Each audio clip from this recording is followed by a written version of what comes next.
Astaghfirullah. Bismillahirrahmanirrahim. Assalamualaikum warahmatullahi wabarakatuh. Alhamdulillah wassalatu wassalamu ala Rasulillah wa ala alihi wa sahbihi wa mawalah wa la hawla wa la quwata illa billahi wa ba'du. Qala Allahu azza wa jal: Ya ayyuhalladzina amanu taqullaha haqqa tuqatih wa la tamutunna illa wa antum muslimun. Ya ayyuhan nasu taqu rabbakumul ladzi khalaqakum min nafsin wahidah wa khalaqa minha zawjaha wa batha minhuma rijalan katsiran wa nisaa'a wattaqullaha alladzi tasaaluna bihi wal arham innallaha kana 'alaikum raqiba. Wa qala sallallahu alaihi wasallam: Majtama'a qaumun fi baiti min buyutillah yatluna kitaballah wa yatadarasunahu bainahum illa nazalat alaihimus sakinah wa ghashiyatuhumur rahmah wa haffathumul malaikah wa dzakarallahu fi man indah. Amma ba'du, ma'asyiral muslimin, jamaah sekalian yang dimuliakan Allah Subhanahu wa taala. Alhamdulillah, di pagi hari ini dengan izin Allah Subhanahu wa taala kita bisa kembali duduk bermajlis ilmu walaupun lewat media Jabal Uhud. Dan tak henti-hentinya saya ucapkan ribuan terima kasih ataupun jazakumullah khairan kepada para muhsinin dan para kaum muslimin yang sudah menyumbangkan sebagian hartanya untuk pembangunan peluasan Masjid Jabal Uhud, di mana pembangunan sekarang kita sedang mengadakan peluasan lantai 2 dan akan mengadakan pengecoran. Alhamdulillah, dana yang terkumpul sudah separuh lebih dan masih terus kita mengharap pada kaum muslimin dan kaum muslimin untuk menginfakkan sebagian hartanya demi kelancaran pembangunan masjid di Pondok Pesantren Tahfidz Al-Quran dan Bahasa Arab Jabal Uhud Al-Islami, Tiban Kampung, Tiban Batam, Kepri. Tapi pagi hari ini kita akan membahas, mengupas rahasia istana iblis di segitiga Bermuda. Ma'asyiral muslimin yang dimuliakan Allah Subhanahu wa taala, ada sebuah hadis yang mengisyaratkan tentang kerajaan iblis.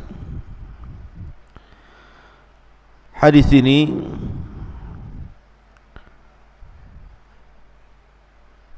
dikeluarkan oleh para ulama hadis, di antaranya Imam Muslim meriwayatkan dari hadis Abdullah ibn Umar radhiyallahu anhum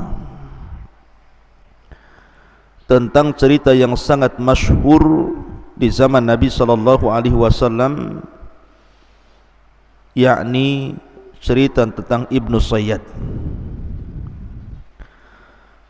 Jadi Ibnu Umar radhiyallahu anhuma suatu ketika bercerita tentang ayahnya Umar bin Khattab radhiyallahu an, yang berangkat bersama Nabi sallallahu alaihi wasallam hendak mengecek keberadaan Ibnu Sayyad, yang kabar sampai kepada Rasul dan para sahabatnya, ciri-cirinya persis seperti Dajjal. Maka berangkatlah Umar dan juga Rasul dan sahabat yang lainnya untuk mengintip-ngintip Ibnu Sayyad. Sampai-sampai Nabi SAW harus mengintai dari satu pohon ke pohon berikutnya tentang Ibnu Sayyad ini. Sampai akhirnya ketika berhadapan Rasul dan Ibnu Sayyad, anak kecil turunan Yahudi ini, Nabi SAW mengatakan, "Tashhadu anni Rasulullah, maukah kau bersaksi bahwa aku adalah utusan Allah?" Maka Ibnu Sayyad pun memandang kepada Nabi SAW dan mengatakan, "Ashhadu annaka Rasulul Ummiyin." Aku bersaksi bahwa engkau adalah utusan kepada orang-orang yang buta huruf. Tiba-tiba Ibnu Sayyad membalik pertanyaan, "Atashhadu anni Rasulullah?" Apakah engkau juga mau bersaksi saya ini utusan Allah? Maka Nabi SAW terkejut dan mengatakan, "Amantu billahi wa bi rasulih." Aku hanya beriman kepada Allah dan Rasulnya. Kemudian Nabi SAW bertanya, "Ma tara? Ya Ibn Sayyad, ma tara?" Wahai Ibnu Sayyad, apa yang kau lihat? Karena Nabi SAW melihat bahwa Ibnu Sayyad ini berkomat kamit. Tiba-tiba kemudian Ibnu Sayyad mengatakan, "Ara arsyan alal mah." Aku melihat ada singgasana di atas air. Maka Nabi SAW menjawab, "Dzaka arsyu iblis alal bahri." Itulah singgasana iblis yang ada di atas lautan. Kemudian Rasul SAW mengatakan lagi, "Wa ma tara?" Dan apa yang kau lihat lagi wahai Ibnu Sayyad? Maka Ibnu Sayyad mengatakan, "Ara sadiqina wa kadzaban." Aku melihat banyak orang-orang yang jujur dan para pendusta. Maka Nabi SAW kemudian tidak melayani dan meninggalkannya. Dalam riwayat Nabi SAW ketika itu bertanya soal kalimat yang disimpan di hatinya dan mengatakan, "Inni khabba'tu laka khab'an." Sungguhnya aku menyembunyikan beberapa kalimat dalam hatiku, coba tebak. Maka Ibnu Sayyad mengatakan, "Duh." Maka Nabi SAW langsung mengatakan, "Ikhsa falan ta'du qadrak." Kata Rasul, celaka engkau tidak mungkin melalui atau melampaui batas dari takdirmu. Maka Umar bin Khattab radhiyallahu an marah, mencabut pedangnya dan mengatakan, "Da'ni ya Rasul adrib unuqah." Rasul, serahkan anak ini kepada aku, kupenggal lehernya. Maka Nabi SAW mengatakan, "Iyakunhu fala tusallat alaihi wa illam yakunhu fala khaira laka fi qatli." Kalau memang dia dajjal wahai Umar, kau tidak akan sanggup membunuhnya. Tapi kalau dia bukan dajjal, tidak ada kebaikan dalam membunuhnya. Tinggalkan dia. Syahidnya dalam riwayat ini adalah di mana Nabi SAW ketika bertanya kepada Ibnu Sayyad, "Ma tara?" Apa yang kau lihat dalam terawanganmu wahai Ibnu Sayyad? Maka Ibnu Sayyad mengatakan, sebuah istana di atas air. Maka Nabi SAW mengatakan, "Tara arsya iblis alal bahri." Itu adalah singgasana iblis yang terletak di tengah-tengah lautan. Ma'asyiral muslimin yang dimuliakan Allah Subhanahu wa taala, dari sini kemudian muncul sebuah pendapat dari kalangan mutaakhirin bahwa singgasana iblis itu jangan-jangan berada di segitiga Bermuda, sebuah laut Atlantik yang ma'ruf gitu ya, dan juga benua Amerika dan benua Afrika, dan segitiga Bermuda ini ceritanya sampai kepada kita bagaimana kapal banyak yang hilang, pesawat banyak yang jatuh, dan hampir-hampir tidak bisa diteliti bangkai kapal dan pesawatnya, dan para awaknya hampir-hampir tidak ada yang selamat dan semua mati. Ma'asyiral muslimin yang dimuliakan Allah Subhanahu wa taala, sampai-sampai orang menyebut segitiga Bermuda ini laut setan atau laut iblis. Bahkan ada sebuah buku yang berjudul Dajjal akan muncul dari kerajaan jin di segitiga Bermuda, yang dikarang oleh Syekh Muhammad Isa Daud dari Mesir, bahwa kawasan Bermuda adalah kawasan jin. Dari situlah akan muncul Dajjal. Jika benar dakwahan buku itu, tentu tidak akan aneh apa yang disabdakan Nabi SAW, bahwa banyak peristiwa dan kejadian yang menakutkan di segitiga Bermuda itu. Tetapi masalahnya buku ini bermasalah karena pengarangnya Muhammad Isa Daud ini terlampau percaya kepada jin muslim ini, yang jelaskan dalam buku beliau ini bahwa Dajjal akan keluar dari situ. Tentu pernyataan ini juga akan menyelisih hadis Nabi SAW bahwa Dajjal itu akan keluar di bumi sebelah timur. Kemudian Nabi SAW menyebutnya Khurasan. Khurasan itu di mana? Di Iran. Artinya hadis Nabi SAW menjelaskan bahwa kemunculan Dajjal itu di Khurasan, bukan di segitiga Bermuda.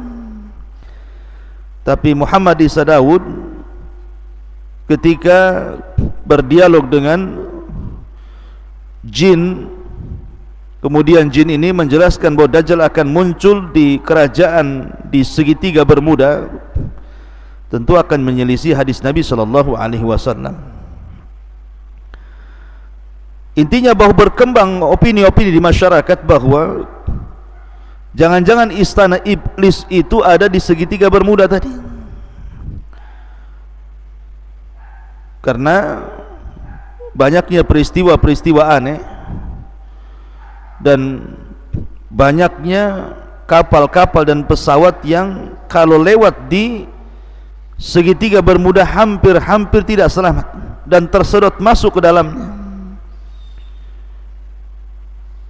Ma'asyiral muslimin yang dimuliakan Allah Subhanahu wa taala. Tapi bagaimana menurut pandangan Islam tentang istana iblis ini? Betulkah berada di segitiga Bermuda sebagaimana prasangka sebagian orang?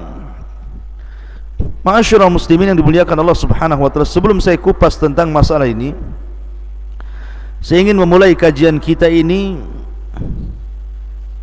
mengurut dulu dari mengenal siapa iblis, kemudian di mana istananya, kemudian apa yang dilakukannya, apakah dia kemudian mengerahkan anak buahnya dari istana itu untuk berperang melawan Bani Adam, kemudian bagaimana akhir dari kehidupan iblis itu sendiri. Ma'asyiral muslimin yang dimuliakan Allah Subhanahu wa taala, pertama bicara tentang iblis. Iblis ini sebagian para ulama mengatakan ismu Arab, sebuah nama dari nama-nama Arab, ala wazni if'il, mengikuti wazan if'il,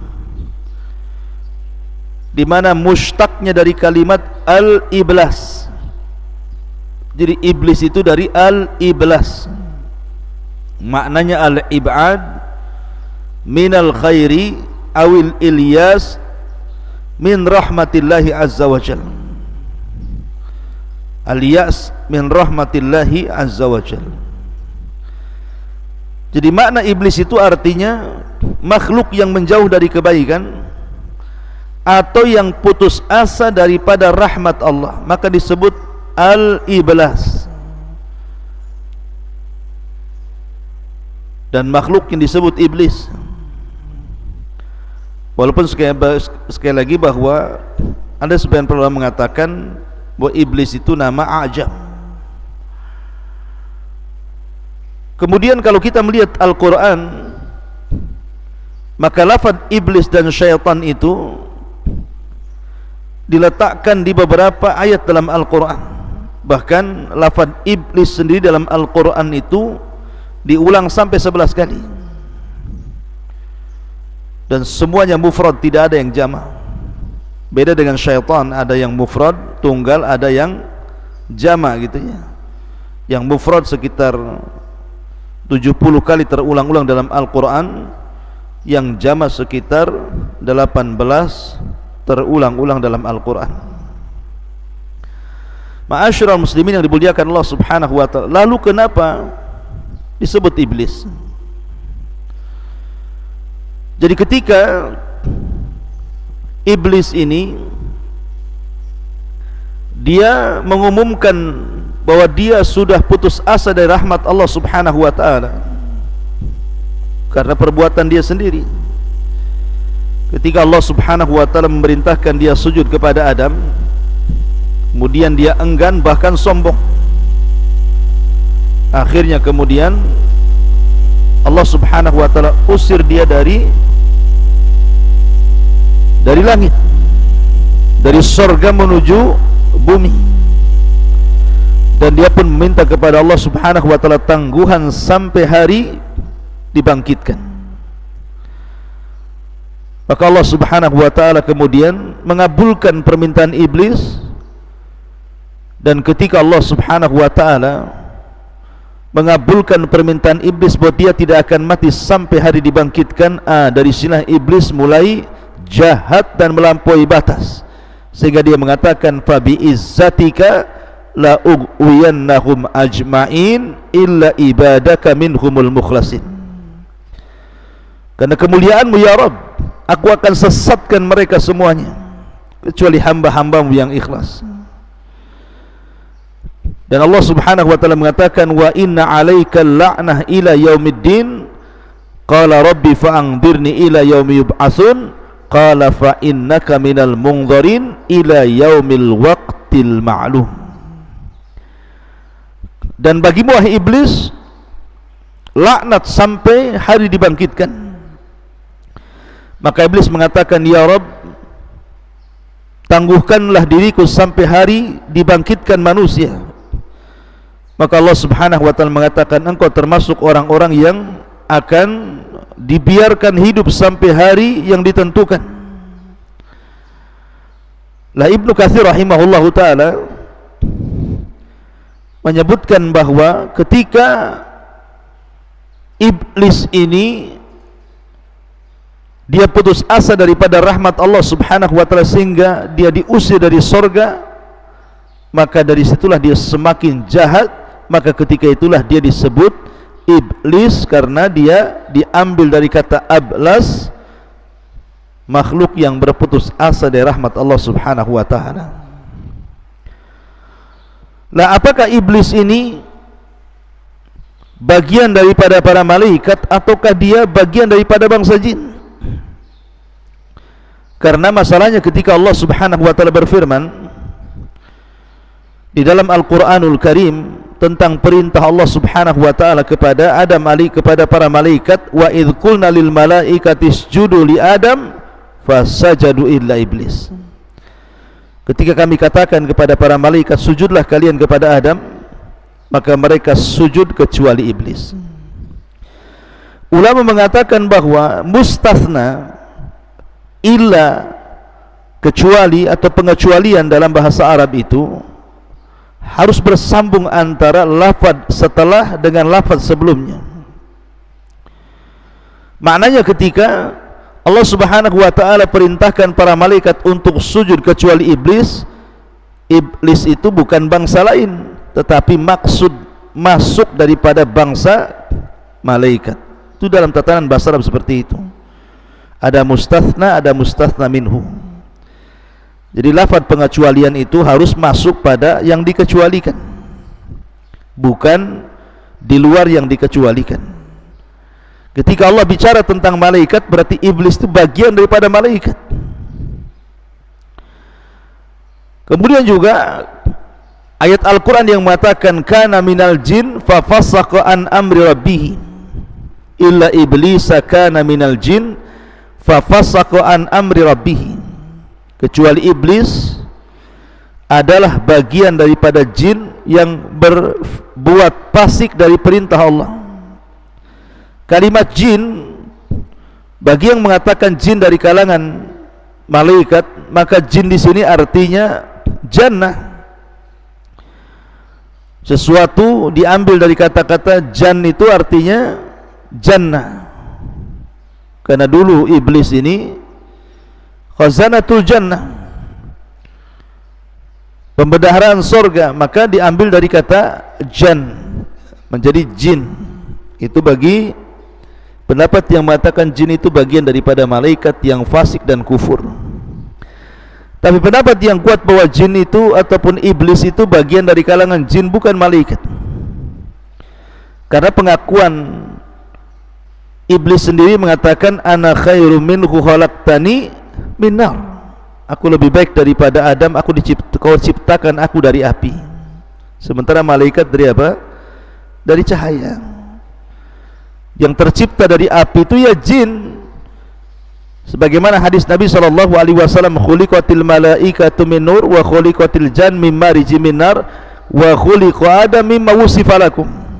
Diciptakan malaikat dari cahaya, diciptakan jin dari nyala api, dan diciptakan kalian sebagaimana yang disifatkan kepada kalian.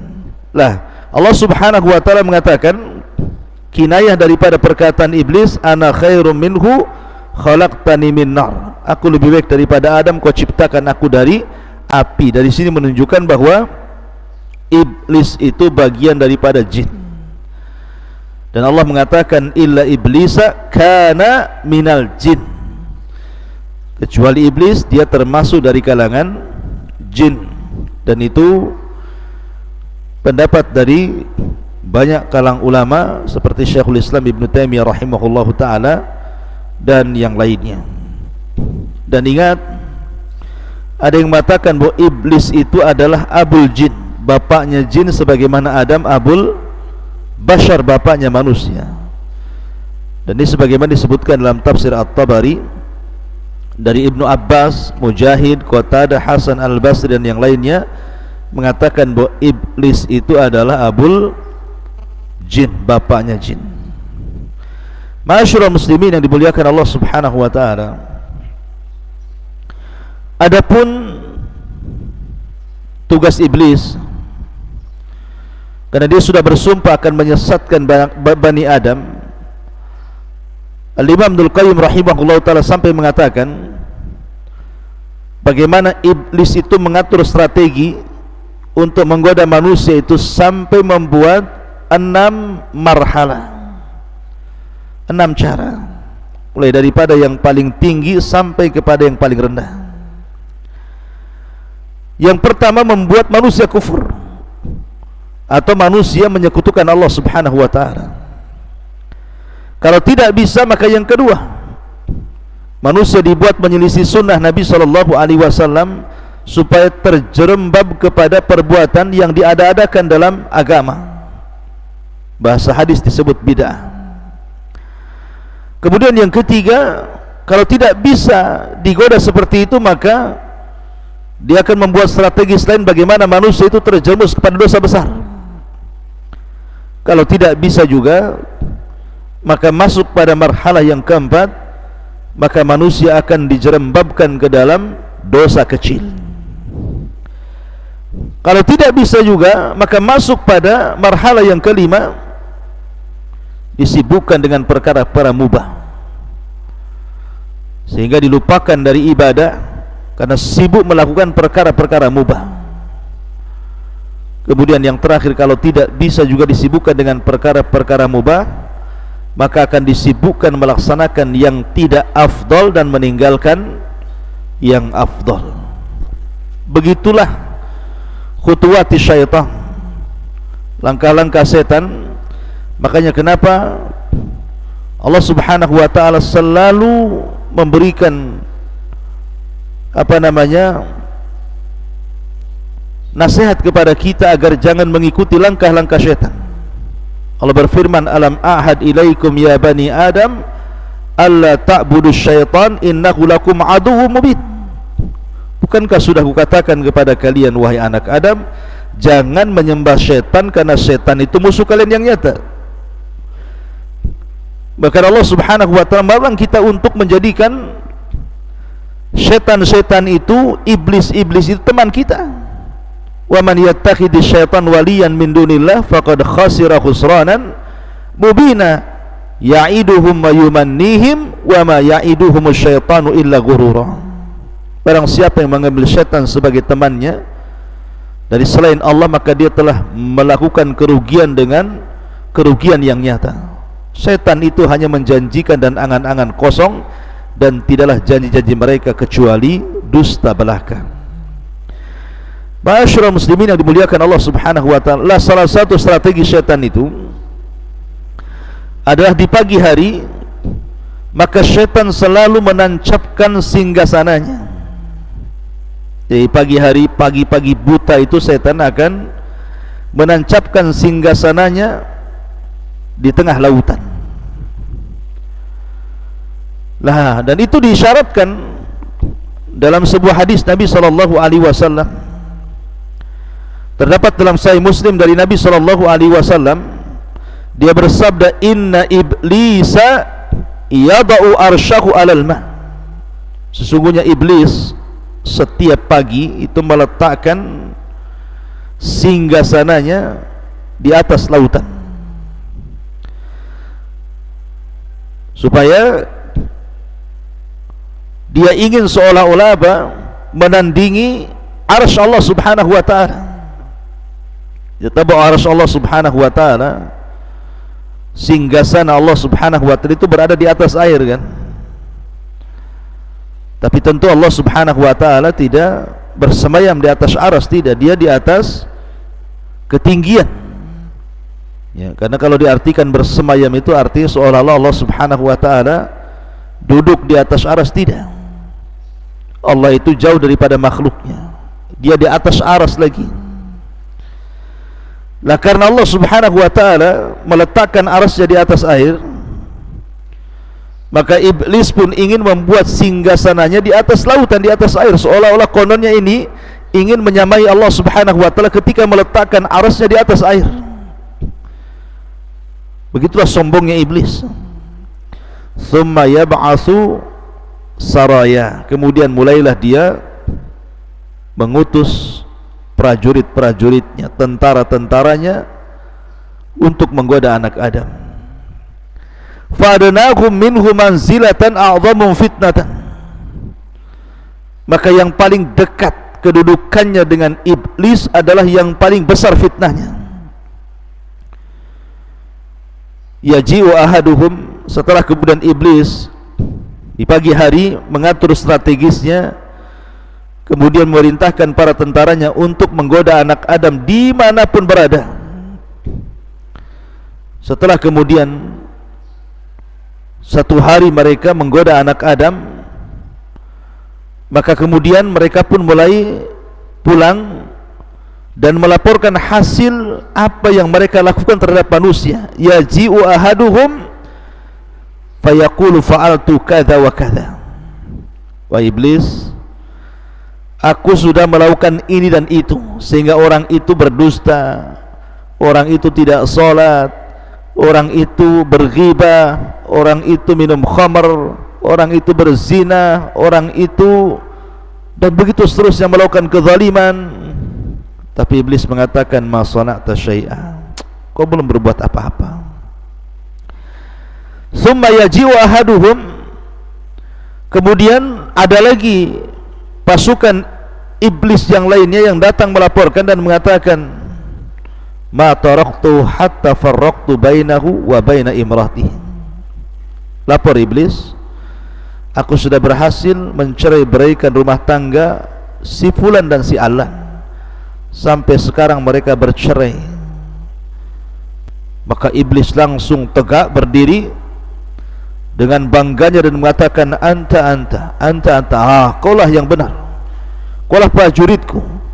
Kemudian diambilnya piala yang ada di atas kepalanya, kemudian diletakkan di anak buah yang berhasil mencerai-beraikan rumah tangga ini. Lihat kenapa iblis bangga kalau ada orang bercerai. Karena perceraian itu banyak korbannya. Suami jadi korban, istri jadi korban, anak-anak jadi korban, keluarga jadi korban, semua jadi korban.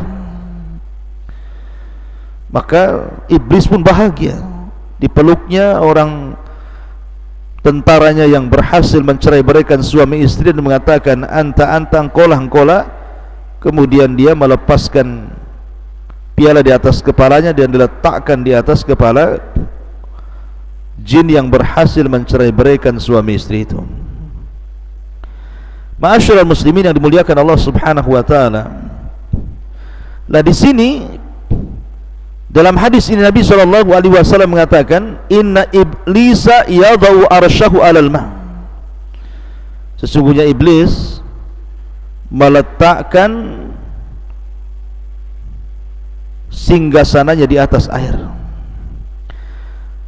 Lah kalimat di atas air inilah kemudian dalam riwayat Ibnu Sayyad tadi di atas lautan, sehingga memunculkan prediksi ketika kita berbicara tentang segitiga bermuda.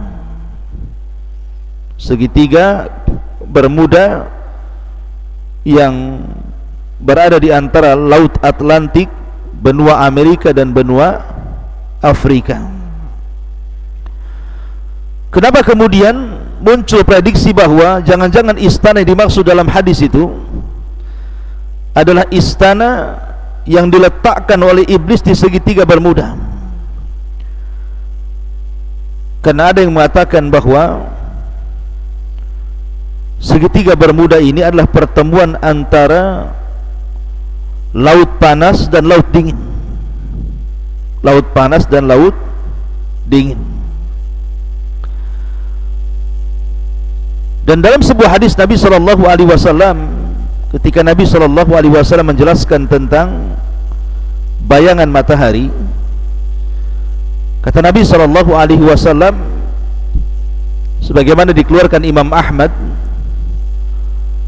naha an yujlasa baina dhahhi wa dhilli.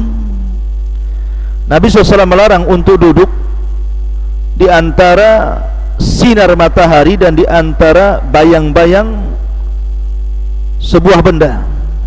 Jadi kalau seandainya ada pohon, kemudian sinar itu matahari menghadap pohon, kemudian di situ ada separuhnya masuk ke bayang-bayang pohon, separuhnya masuk ke cahaya sinar matahari, kemudian seseorang itu tidur di antara bayang-bayang dan juga cahaya matahari, maka Nabi SAW melarang, tidak boleh. Alasannya Nabi SAW mengatakan, karena itu adalah majlisus syaitan, majlisnya syaitan. Ma'asyiral muslimin yang dimuliakan Allah Azza wa Jalla. Lah dari hadis ini kemudian orang mengkiaskan kepada segitiga bermuda, karena ada arus dingin berasal dari Amerika, sementara arus panas berasal dari Afrika, kemudian berjumpa di segitiga bermuda itu. Karena itu adalah tempatnya syaitan. Akhirnya kemudian orang memprediksi bahwa di situ jangan-jangan istananya iblis yang dimaksud dalam hadis Nabi SAW ini. Akan tapi ikhwatu fiddin, saya ingin katakan bahwa menentukan tempat dengan langsung mentakyin bahwa di segitiga bermuda itu adalah istana iblis ini tidak bisa. Iya, memang di situ banyak kecelakaan yang luar biasa gitu ya. Banyak pesawat yang jatuh dari zaman ke zaman, banyak kapal laut yang kemudian tersedot ke dalamnya juga dari zaman ke zaman sampai hari ini. Bahkan para peneliti juga masih kebingungan karena khawatir mereka tersedot ke dalam arus segitiga Bermuda itu. Akan tapi kemudian kalau memponis bahwa di situ adalah istana yang dimaksud dalam hadis Nabi SAW, bisa iya bisa tidak. Masalahnya Nabi SAW tidak mengisyaratkan ke arah situ. Dalam hadis tadi Nabi hanya mengatakan bahwa setan itu meletakkan singgasananya di atas air. Bisa saja berpindah-pindah dari satu laut ke laut berikutnya, sekali-kali di segitiga Bermuda, sekali-kali di tempat lain. Tapi untuk memvonis bahwa hadis ini kemudian adalah diisyaratkan kepada segitiga Bermuda, wallahu alam, maka tidak ada isyarat dalam hadis ini, karena Nabi SAW hanya mengatakan tentang istana iblis itu berada di atas lautan atau berada di atas air. Soal lautan mana, Allahu alam, bisa saja berpindah-pindah, bisa saja di satu tempat tinggal di situ, karena hadis Nabi SAW tidak memerinci seperti itu. Ma'asyiral muslimin yang dimuliakan Allah Subhanahu wa ta'ala. Dan yang lebih ngerinya lagi adalah ketika iblis ini memunculkan singgasananya setiap pagi, kemudian mengutus tentaranya untuk menggoda Bani Adam. Kemudian ketika iblis sudah selesai tugasnya dan mereka pulang melaporkan hasilnya, maka di samping singgasana itu ada ular yang sangat besar, sebagaimana isyarat dalam hadis Ibnu Sayyad yang dikeluarkan oleh Musnad Imam Ahmad, bahwa Ibnu Sayyad mengatakan, ara arsyan alal bahri haulahul hayyat, aku melihat singgasana di atas lautan dan di sekitarnya banyak ular. Ada ular. Kenapa kemudian ular? Kita teringat dengan kisah ketika Adam di sorga. Ada kisah Israiliyat. Ketika iblis sudah dikeluarkan dari sorga, kemudian Adam dimasukkan ke sorga. Iblis kan tidak bisa masuk ke sorga.